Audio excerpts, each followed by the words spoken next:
I believe in the evil in human nature. This is a wicked, wicked world. In a wicked world, wicked people are born.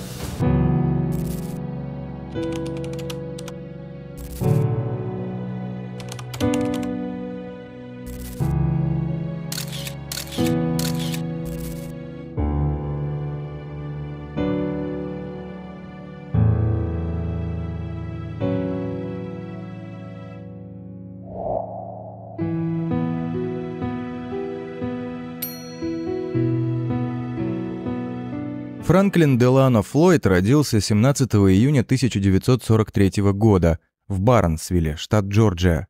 Он младший из 5 детей в семье Томаса и Деллы Флойд. После первого дня рождения Флойда в 1944 году его отец, рабочий хлопковой фабрики и алкоголик, умер от почечной и печёночной недостаточности в возрасте 32 лет. Его мать, овдовевшая в 29 лет, с трудом зарабатывала на жизнь самостоятельно, поэтому она и дети жили с ее родителями в небольшой квартире. В 1946 году бабушке и дедушке Флойда стало сложнее заботиться о большой семье, и они попросили Деллу и ее детей переехать. Флойд, его братья и сестры были переданы на попечение детского дома баптистов штата Джорджия в Хаппивилле по совету детской службы округа Ламар. Там Флойд якобы подвергался издевательствам со стороны других детей за то, что выглядел слишком женственно, а позже сообщалось о том, что в возрасте 6 лет его изнасиловали древком от метлы. Он также подвергался жестоким наказаниям со стороны персонала, например, в подростковом возрасте его руку окунули в горячую воду после того, как застали за мастурбацией. Флойд часто попадал в неприятности за драки и воровство. В 1959 году Франклин сбежал из детского дома и проник в частное домовладение, чтобы украсть еду. Воспитатели сообщили его сестре Дороти, которая тогда была замужем и жила в Северной Каролине с 2 детьми, что уголовные обвинения не будут предъявлены в том случае, если она возьмет опекунство над братом. Дороти согласилась, однако через несколько недель ее муж сказал, что хочет, чтобы Флойд покинул их дом. Он счел парня безрассудным и опасным и не хотел, чтобы тот находился рядом с их с Дороти детьми. Франклин отправился на поиски своей матери, о которой у него были смутные воспоминания. Он знал, что она переехала и несколько раз выходила замуж после смерти Томаса Флойда. Он смог отследить ее до Индианаполиса, где обнаружил, что она работает проституткой.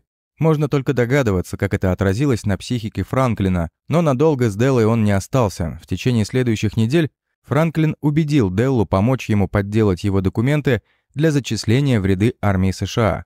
Он отправился служить в Калифорнию, но его уволили из армии через 6 месяцев, когда обнаружили, что он был несовершеннолетним и подделал документы для зачисления. Когда Франклин снова попытался найти свою мать в Индианаполисе, она исчезла. С этого момента Франклин Флойд начал путешествовать по всей стране. Делла умерла 2 июля 1968 года и похоронена на кладбище Грейсленд в Чикаго, штат Иллинойс. Преступное начало.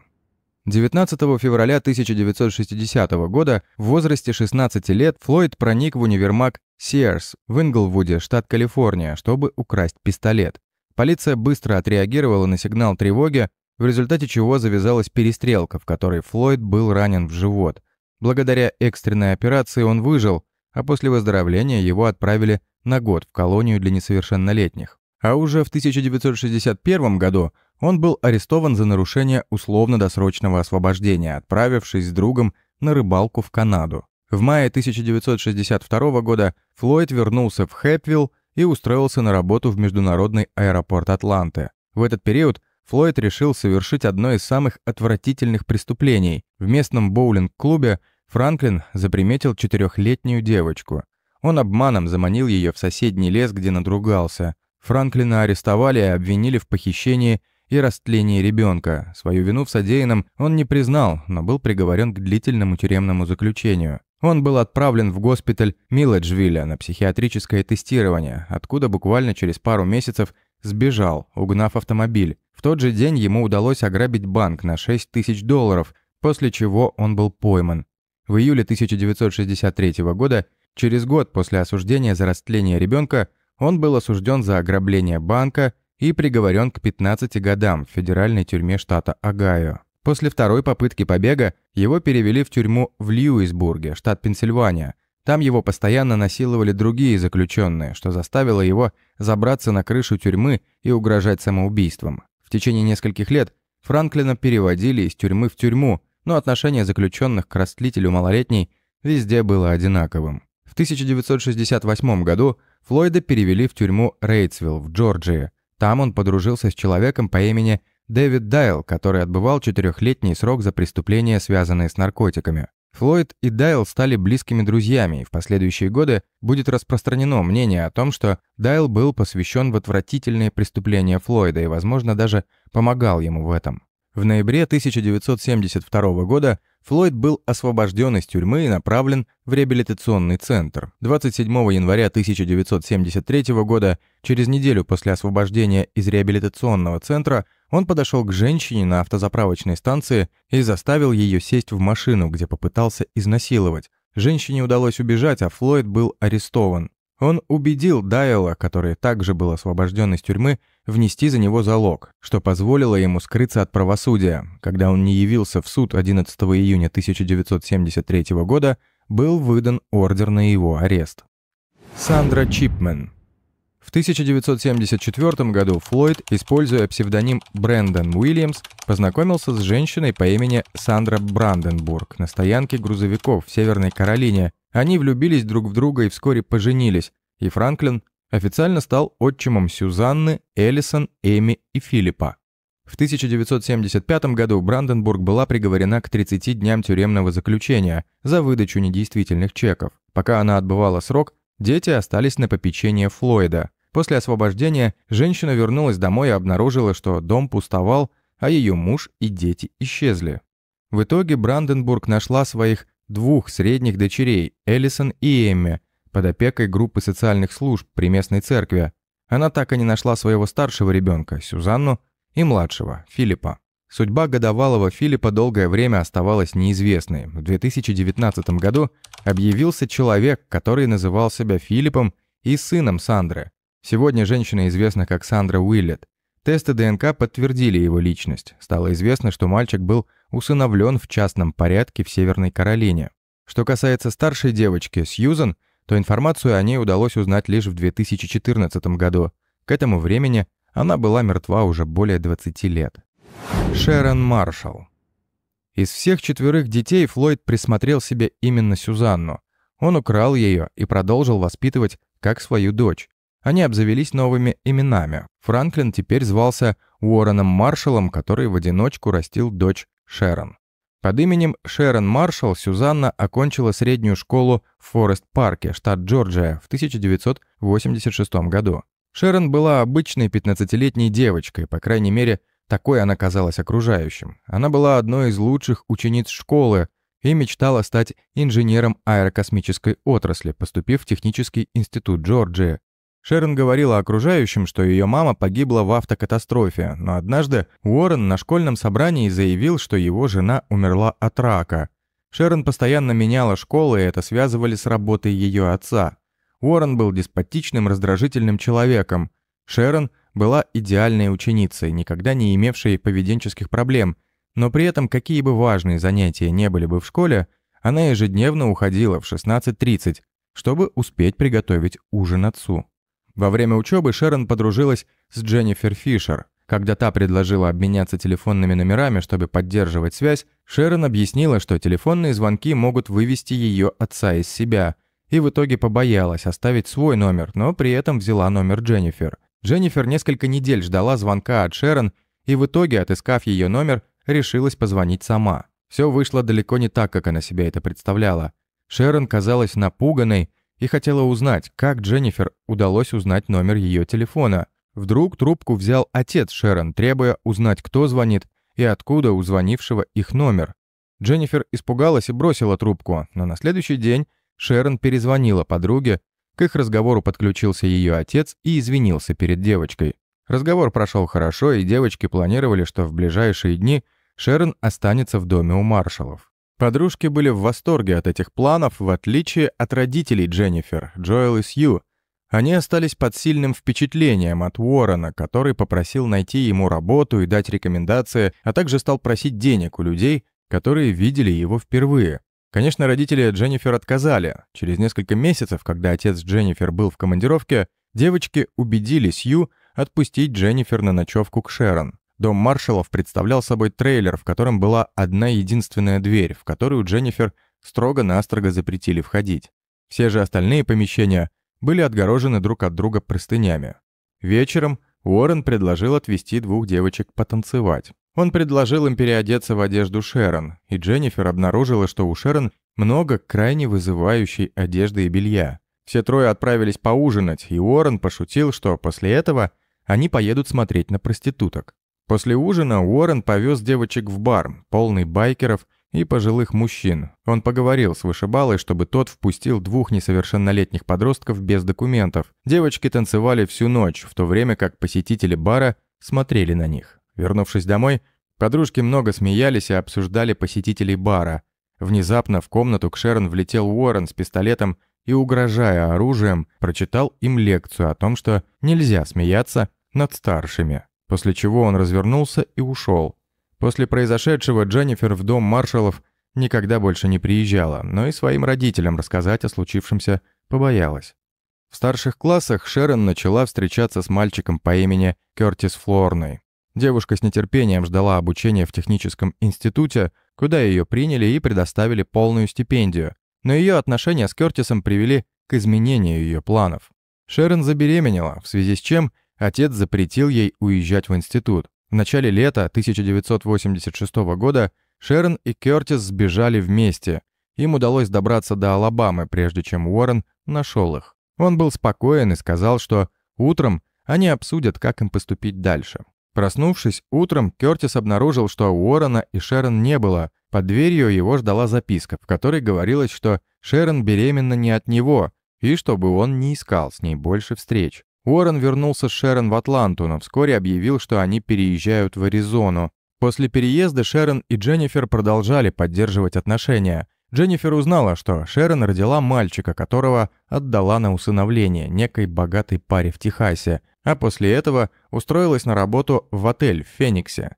Каково же было удивление Дженнифер и ее родителей, когда летом 1986 года Шерон приехала их навестить. Она казалась совершенно свободной, впервые в своей жизни. Осенью 1986 года Дженнифер узнала, что Шерон с отцом перебрались во Флориду. Шерон рассказала, что работает в баре в Тампе, а также потрясла Дженнифер рассказом о своих грудных имплантах. В одном из последних звонков в 1988 году Дженнифер с удивлением узнала, что Шерон родила еще одного мальчика, которого назвали Майкл.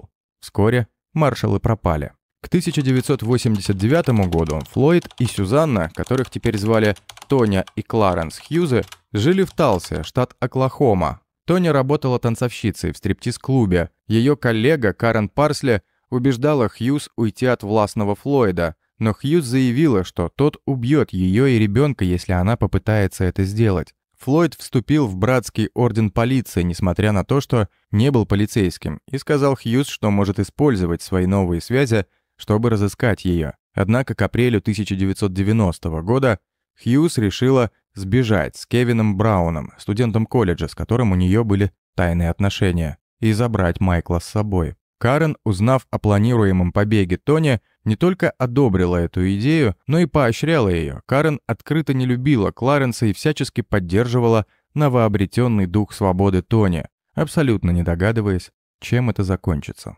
В том же месяце трое прохожих обнаружили Хьюз, лежащей на обочине шоссе в 100 милях от Оклахома-Сити. Ее срочно доставили в пресвитерианскую больницу в Оклахома-Сити с сильными ушибами и большой гематомой у основания черепа.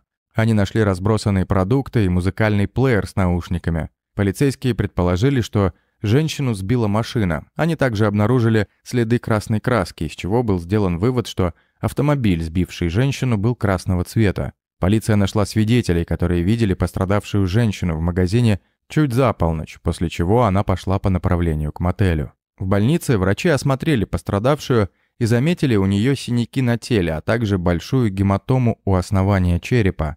Это означало, что ее ударили сзади. Пока медики проводили осмотр, женщина бормотала слово «папа» в бессознательном состоянии. Только утром была установлена ее личность, когда ее муж, Кларенс Хьюз, приехал в больницу. Мужчина поведал, что он с женой был в мотеле 6. Он заснул после того, как его супруга отправилась за продуктами поздно вечером. Хьюз утверждал, что утром, узнав об аварии от сотрудников отеля, связался с полицией, которая сообщила ему о молодой светловолосой женщине, госпитализированной в пресвитерианскую больницу. Кларенс рассказал полиции, что они ехали в Оклахома-Сити, чтобы встретиться с гинекологом Тони, но эта информация никем и никогда не была подтверждена. Полиция осмотрела автомобиль Кларенса, который был синим Oldsmobile 88. На нем не было красной краски и повреждений. Полицейские предположили, что Кларенс не имел никакого отношения к несчастному случаю с его женой. Первое, что сделал Кларенс в больнице, это запретил любые посещения Тони. А затем он позвонил в стрип-клуб, где работала его жена, и узнал, не может ли он забрать ее зарплату. Карен, коллега Тони, проехала 2 часа, чтобы навестить Тони в больнице. Она взяла с собой парня Тони, Кевина Брауна. Эти двое были проведены в палату Тони сотрудниками больницы, несмотря на то, что Кларенс вывесил на двери знак «Запрет посетителей». Так продолжалось в течение следующих нескольких дней. Казалось, что Тоня оправлялась от черепно-мозговой травмы, она начала шевелиться, но продолжала бормотать «папа». Кларенс с 2-летним Майклом посещал Тоню пару раз, и сотрудники больницы начали беспокоиться о благополучии ребенка, который все время рыдал и сильно пропах мочой. Узнав о том, что Карен навещает Тоню, Кларенс позвонил Карен и буквально взорвался. Девушка позвонила после этого в больницу и предупредила о своих опасениях за жизнь Тони, если Кларенс будет ее посещать. На следующее утро из больницы Карен сообщили, что Тоня скончалась. И это произошло сразу же после посещения ее мужа. В результате вскрытия ее тела медицинский эксперт обнаружил синяки и следы от предыдущих травм, которые не были связаны с автомобильной катастрофой. У Тони был довольно необычный род деятельности. Она работала стриптизершей, и муж ее безумно ревновал. Вероятнее всего, это и было причиной побоев. Также эксперт обнаружил многочисленные предшествующие беременности и дешевые пластические операции. Причиной ее смерти официально было названо убийство вследствие ДТП, виновник которого так никогда и не был найден. Кларенс Хьюз пожелал, чтобы органы Тони были пожертвованы различным пациентам, а ее тело было кремировано. Это потрясло Карен, она убедила владельца клуба, в котором они с Тони работали, покрыть расходы на похороны, после чего она сообщила об этом Хьюзу, который дал согласие на похоронную церемонию. Она прошла 4 мая 1990 года. На гроб муж Тони поставил фотографию, где она маленькая сидела на коленях у своего отца. Можно предположить, что мужчина выбрал именно такое фото, так как девушка очень любила своего папу.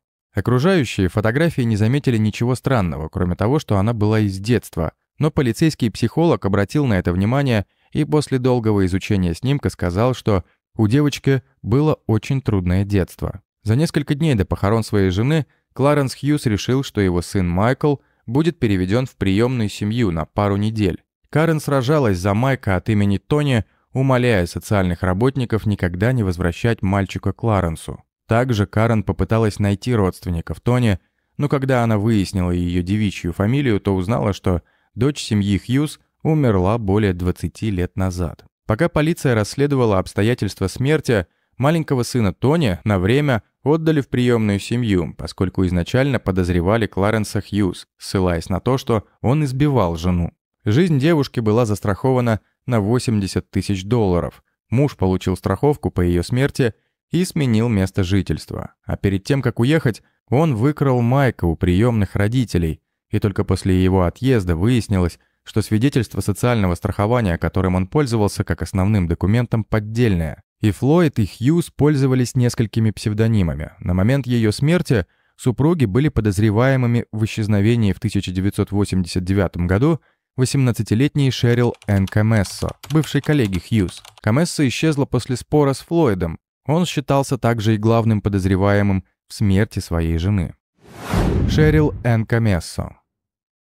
Исчезновение Шерил в 1989 году оставалось до того, пока ее скелетные останки не были найдены в 1995 году ландшафтным дизайнером в районе межштатной автомагистрали 275 в округе Пинеллас, штат Флорида. Археолог предположил, что она умерла от 2 выстрелов в голову. Флойд и Сюзанна стали фигурантами дела после того, как коллеги рассказали следователям о ссоре между Флойдом и Камессо. Флойд обвинил ее в том, что та донесла на Сюзанну за неправильное указание ее доходов, в результате чего Сюзанна лишилась государственных пособий. Ссора произошла возле клуба, где Сюзанна и Камессо работали экзотическими танцовщицами. Один из коллег сообщил, что Флойд ударил Камессо по лицу. Флойд и Сюзанна сбежали в Оклахому вскоре после исчезновения Камессо, а их трейлер сгорел дотла. Установлено, что это был поджог. В марте 1995 года механик из Канзаса нашел большой конверт, засунутый между кузовом и верхней частью бензобака грузовика, который он недавно купил на аукционе. В конверте он обнаружил 97 фотографий, в том числе множество изображений связанной и жестоко избитой женщины. В рамках расследования полиция пришла к мнению, что фотографии принадлежат Флойду, который угнал грузовик в Оклахоме в сентябре 1994 года, а в октябре бросил его в Техасе. Следователи сравнили фотографии раненой женщины и Камессо, а также улики, найденные вместе с ее останками, и обнаружили, что одежда на фотографиях похожа. Медицинский эксперт также сравнил повреждения, видимые на фотографиях, с черепом Камессо и обнаружил, что раны совпадают. Многие из фотографий содержали изображения мебели и других вещей, которые были идентифицированы как принадлежащие Флойду. Он был осужден за убийство Камессо на основании фотодоказательств, найденных в грузовике. Похищение Майкла. Через 6 месяцев после того, как Майкл был передан в приемную семью после смерти матери, Флойд был арестован за нарушение условий условно-досрочного освобождения. В рамках процесса усыновления ДНК Майкла сравнили с ДНК Флойда для установления отцовства. Выяснилось, что Флойд не является биологическим отцом Майкла. Когда Флойд освободился из тюрьмы, он попытался вернуть опеку над Майклом, но из-за судимости и отсутствия биологического родства его просьба была отклонена. 12 сентября 1994 года Майкл учился в 1 классе начальной школы Индиан Меридиан в Чоктау, штат Оклахома. Флойд вошел в школу и под дулом пистолета заставил директора Джеймса Дэвиса отвезти его в класс Майкла. Затем он заставил Майкла и Дэвиса сесть в свой пикап. Флойд заставил Дэвиса выйти из грузовика в лесистой местности, приковал его наручниками к дереву и уехал с Майклом. Директор школы позже был спасен. 2 месяца спустя Флойд был арестован в Луисвилле, штат Кентукки. Майкла с ним не было, и с тех пор его никто не видел. Власти получили противоречивые сведения о том, что случилось с ребенком. Некоторые показания свидетелей подробно описывают признание Флойда в убийстве Майкла. Согласно этим сообщениям, Флойд якобы сказал своей сестре и другим людям, что он утопил ребенка в ванной мотеля в Джорджии вскоре после похищения. Другой человек утверждал, что видел, как Флойд закапывал тело Майкла на кладбище. Также источники сообщали, что Флойд заявил, что Майкл жив и находится в безопасности. Хотя Флойд отказался сообщить точное местонахождение мальчика или кто за ним ухаживает. В интервью ФБР в 2015 году Флойд признался, что убил Майкла в тот же день после похищения, выстрелив ему дважды в затылок. Арест.